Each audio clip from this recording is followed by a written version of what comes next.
Jo, quan estudiava, volia fer medicina interna, fer moltes guàrdies i anar estressada. Tal com sona. Tenia 25 anys i estava preparant el MIR.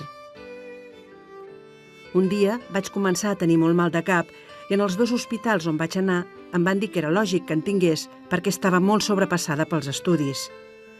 A l'arribar a casa vaig dir-li a la meva mare que truqués a la meva àvia, però ella feia temps que era morta, així que a casa van veure que alguna cosa no anava bé.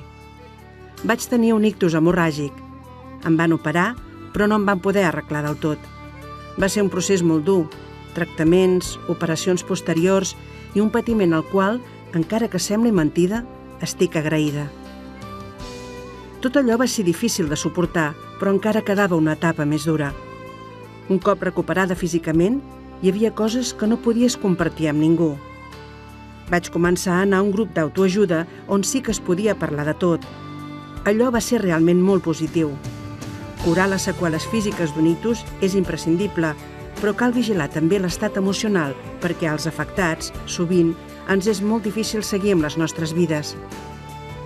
L'ictus que vaig patir es va emportar tots aquells somnis de joventut, però va obrir unes grans finestres a la meva vida.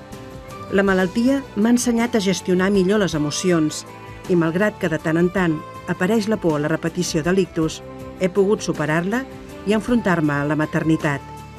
Fa 2 anys vaig tenir en Sam, el meu fill. Gràcies a l'ictus, ara sí que on soc és on vull ser i que el que faig és el que vull fer.